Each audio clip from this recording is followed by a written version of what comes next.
உங்களுடைய இந்த பொன்னான நேரத்துக்காக நன்றி. நம்ம இன்னைக்கு பார்க்க போகிறது ஒரு சூப்பரான டிஃப்ரெண்ட்டான ஸ்நாக் ரெசிபி தான் பார்க்க போகிறோம். கோதுமை மாவையும் உருளைக்கிழங்கையும் வச்சு செய்யக்கூடிய ஒரு சூப்பர் கிறிஸ்பியான ஸ்நாக் ரெசிபி. வாங்க எப்படி செய்கிறதுன்னு பார்க்கலாம்.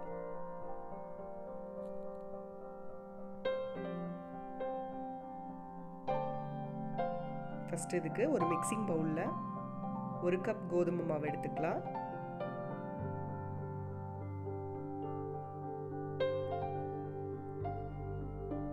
கொஞ்சமாக மல்லி இலை நறுக்கினது உள்ளே சேர்த்துட்டு தேவையான அளவு உப்பு,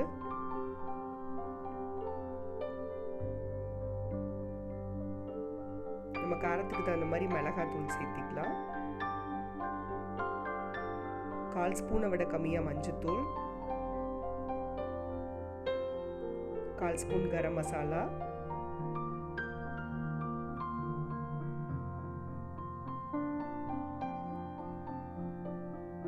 இது கூட கொஞ்சம் கொஞ்சமாக தண்ணி தெளித்து நம்ம நல்லா சப்பாத்தி மாவு மாதிரி பிசைஞ்சுக்கலாம்.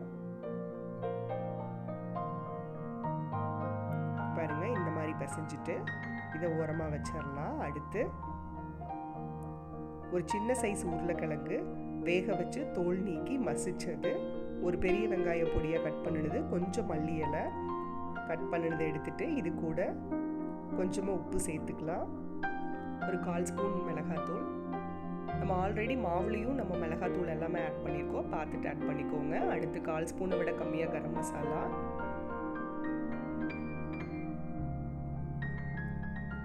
இது கொஞ்சமாக மஞ்சத்தூள். எல்லாத்தையும் நல்லா கலந்து விட்டுறலாம். கலந்துட்டு இதை ஓரமாக வச்சிடலாம். அடுத்து சப்பாத்தி தேய்க்கிறதுக்கு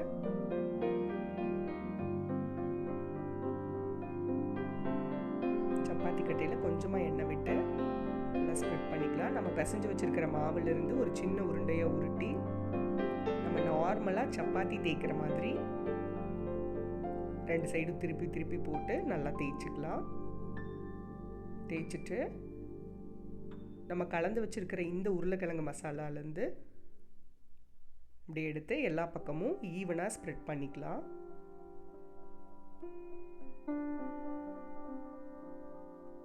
இந்த மாதிரி ஃபுல்லாக கோட் பண்ணிவிட்டு நம்ம இந்த 2 கார்னர்லேருந்து அப்படியே ரோல் பண்ணிக்கலாம். பாருங்கள், இந்த மாதிரி ரோல் பண்ணிவிட்டு ஒரு கத்தி வச்சு நம்மளுக்கு எந்த சைஸில் வேணுமோ அந்த சைஸில் இந்த மாதிரி கட் பண்ணிக்கலாம். கட் பண்ணிவிட்டு அடுத்து பொரிக்கிறதுக்கு தேவையான எண்ணெயை சூடு பண்ணி, எண்ணெய் சூடானதும் நம்ம இந்த கட் பண்ணி வச்சுருக்கிறத ஒன்றா உள்ளே சேர்த்துக்கலாம். நம்ம ஃப்ளேமை மீடியம் ஃப்ளேமில் வச்சு நம்ம வேக வச்சு எடுக்கணும். ஹை ஃப்ளேமில் வச்சா சீக்கிரம் கலர் சேஞ்ச் ஆயிரும், உள்ளே வேகாது. ஸோ மீடியம் ஃப்ளேமில் வச்சு நம்ம வேக வச்சுக்கலாம். ஒரு சைடு வெந்ததும் நம்ம திருப்பி போட்டு வேக வைக்கலாம். பார்த்திங்கன்னா 2 சைடும் நல்லா வெந்துருச்சு. இந்த ஸ்டேஜில் நம்ம எண்ணெயெல்லாம் வடிச்சிட்டு வெளியே எடுத்துடலாம். இதே மாதிரி எல்லா இதையும் உள்ளே போட்டு எடுத்துக்கலாம். இப்போ பார்த்திங்கன்னா நம்மளோட சூப்பரான கோதுமை மாவு ஸ்நாக்ஸ் ரெடி ஆயிடுச்சு. இது பார்த்திங்கன்னா ஒரு கப் டீயோட சாப்பிட்றதுக்கு அவ்வளோ சூப்பராக இருக்கும். நீங்களும் வீட்டில் ட்ரை பண்ணி பாருங்கள்.